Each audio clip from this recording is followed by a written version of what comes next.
Hi guys, good morning to all. எல்லோரும் எப்படி இருக்கீங்க?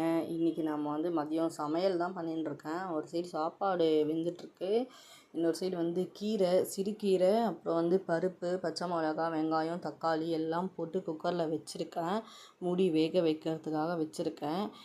சைடிஷ் முட்டை வச்சுட்டு உப்பு காரம்லாம் போட்டு வேக வச்சு உப்பு காரம் போட்டு வறுக்கலான் இருக்கேன். அப்புறம் தொட்டுக்க தயிர்.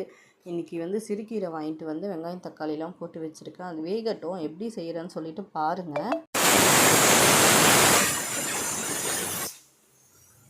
ஃப்ரெண்ட்ஸ், நம்ம முட்டையை வேக போட்டுடலாமா? 5 முட்டை வேக போடுறேன். 5 முட்டை ஃபஸ்ட்டு கொஞ்சம் வேகட்டும். ஒரு 80% வெந்தால் போதும். அதுக்கப்புறம் நம்ம தோலை உரிச்சிட்டு மிளகாத்தூள் உப்பும் போட்டு நல்லா வறுத்துடலாம். சாப்பாடு கொஞ்சம் நல்லா வேகணும் ஃப்ரெண்ட்ஸ். நேற்று சாப்பாடே வேகாமே வடிச்சிட்டேன் போல். நல்லா அது புகை பாருங்களேன் எப்படி காமிக்குது. கொஞ்சம் நல்லா சாப்பாடு வேகட்டும். ஏன்னா கீரை குழம்புக்கு கொஞ்சம் குழ குழன்னு இருந்தால் நல்லாயிருக்கும் சாப்பாடு. அப்படி தான் நாங்கள் லைக் பண்ணி சாப்பிடுவோம்.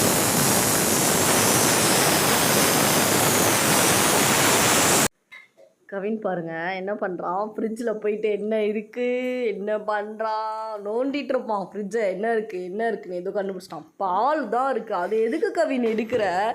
பச்சை பால் குடிக்கக்கூடாது கவின். ரோஸ் மில்க் போட்டு நாட்டு சக்கரை போட்டு பாலில் ரோஸ் மில்க் கலக்கி டிவி பார்த்துட்டு சார் குடிச்சிட்ருக்காரு.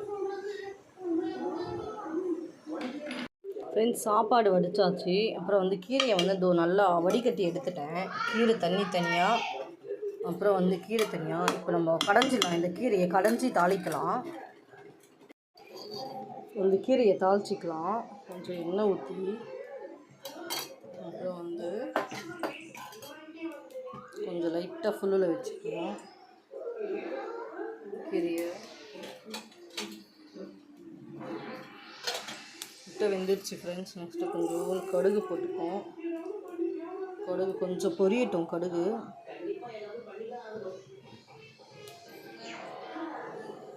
பாருங்கள் ஃப்ரெண்ட்ஸ். கீரை கடைஞ்சாச்சு. கொஞ்சம் கீரை தண்ணியை ஊற்றிக்கலாம். அப்படி கீரையில் இன்னும் கொஞ்சம் தண்ணி இருக்குது. கடுகு பொரிஞ்ச உடனே நான் காஞ்ச மிளகா போடுவேன் ஃப்ரெண்ட்ஸ். காஞ்ச மிளகா, கருவேப்பிலை, அப்புறம் கொஞ்சோண்டு பெருங்காயத்தூள்,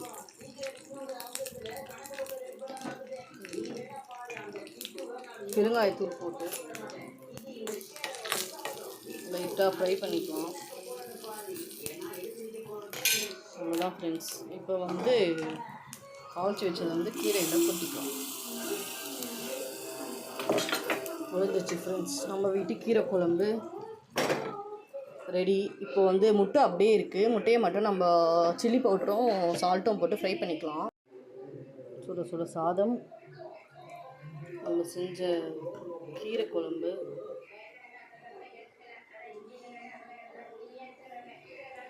நெக்ஸ்ட்டு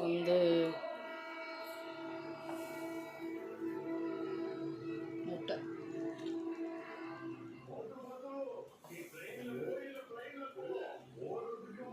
இன்னைக்கு நம்மளுடைய மதிய லஞ்ச் ரெடி. இந்த கவின்